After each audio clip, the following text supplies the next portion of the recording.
As someone who's been playing PC games for the better part of 3 decades, seeing classic genres that once dominated the platform fade into obscurity has been a bitter pill to swallow. The biggest casualty of this has been the real-time strategy game genre, where the genre was once dominated by heavy hitters like StarCraft, Warcraft, and Command & Conquer. These days only seem to be relegated to either remasters of old games, the odd sequel once every decade or so, or indie titles that try to bring their own spin to the formula. Now we have a new RTS in Tempest Rising. The immediate thing that becomes noticeable with Tempest Rising is the fact that the developers behind the game are very obviously massive fans of the classic Command & Conquer games. Tempest Rising definitely feels like it's trying to build on the sturdy foundations that were once laid down by the long-dead Westwood Studios. Much like the classic, Tempest Rising has 2 playable factions, each with their own unique mechanics. And it even has its own special resource that is essentially the cause of conflict in the main story. Where CNC had Tiberium, Tempest Rising has the eponymous Tempest. Once you get past that initial shock of just how similar to Command & Conquer it feels, there is quite a bit to like about Tempest Rising, be it the core minute-to-minute gameplay where you're constantly making decisions that not only affect your short-term tactics, but your overall strategy over the course of a match, or even just the enthusiasm you can sense in the voice of the characters in both the game's campaigns. Unit is under attack. Unit lost.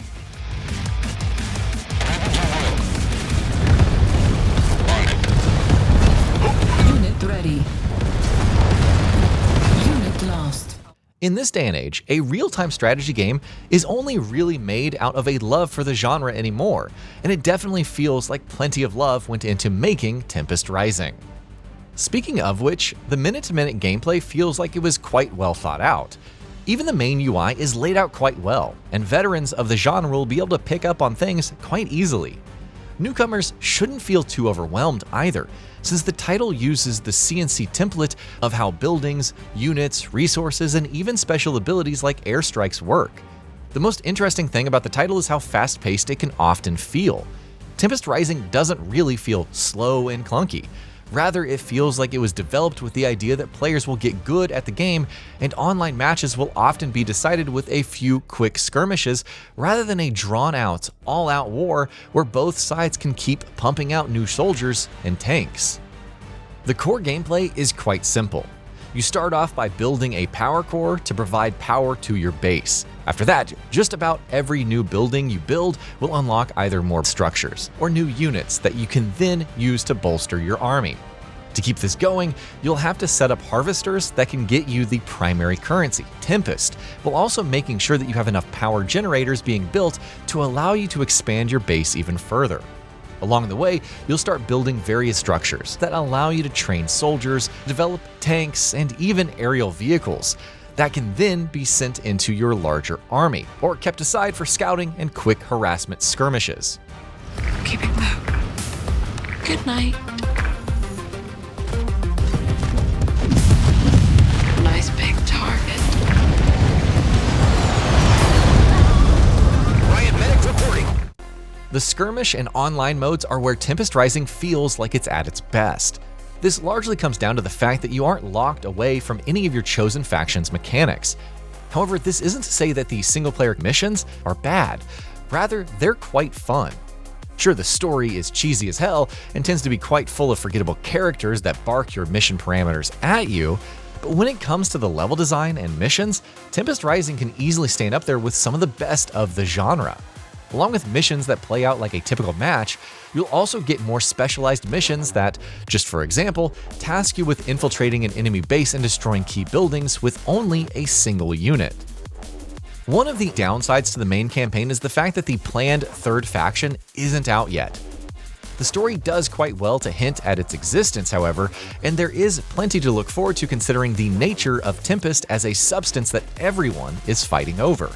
Another downside is the fact that the character models that brief you on your missions during the campaign are animated quite strangely. Especially obvious with your original commander, the lip syncing and the dialogue feels somewhat off-putting and tends to veer into the uncanny valley at times. This problem isn't really there with characters that wear masks, thankfully.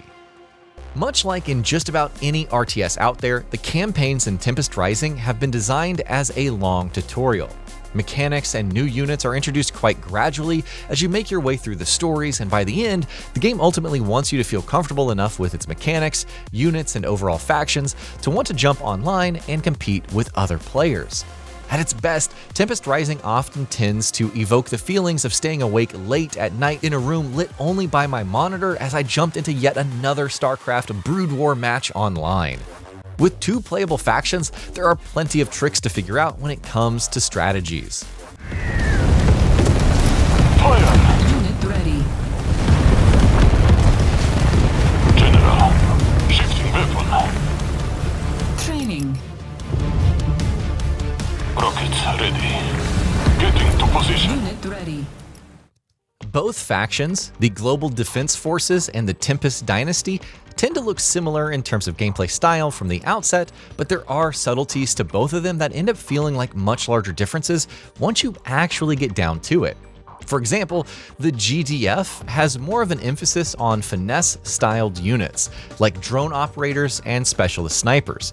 And sure, they have vehicles too, but a lot of them tend to be more specialized in their purposes as well, with bespoke anti-infantry and anti-armor vehicles each serving a specific purpose. The Tempest Dynasty, on the other hand, tends to feel more like a brute force kind of faction when you play. Its units tend to have bigger guns that can do more damage, but there is also an emphasis on vehicles.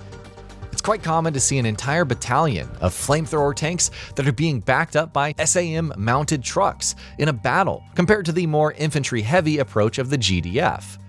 Along with these differences, there are even smaller subtleties to how they play. Where the GDF buildings are created in the field, the Tempest Dynasty instead creates them internally before you then put it down.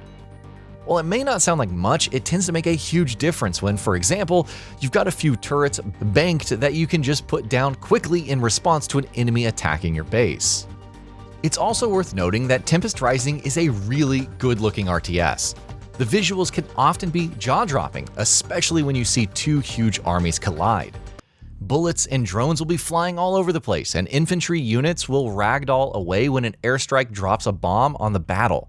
All while flamethrower tanks are flanking your grenadiers so that you can't do too much damage to your buildings.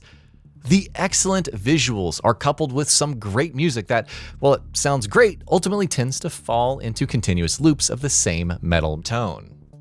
Tempest Rising feels like an absolutely loving throwback to the old days when RTSs were one of the biggest genres in gaming. While there are a few rough edges with the game, it feels incredibly polished. All things considered, the only things that feel missing from the game are the planned 3rd faction, and maybe some more maps for some skirmishes and multiplayer modes. Tempest Rising is a wonderful throwback to a genre that often feels forgotten in the modern age.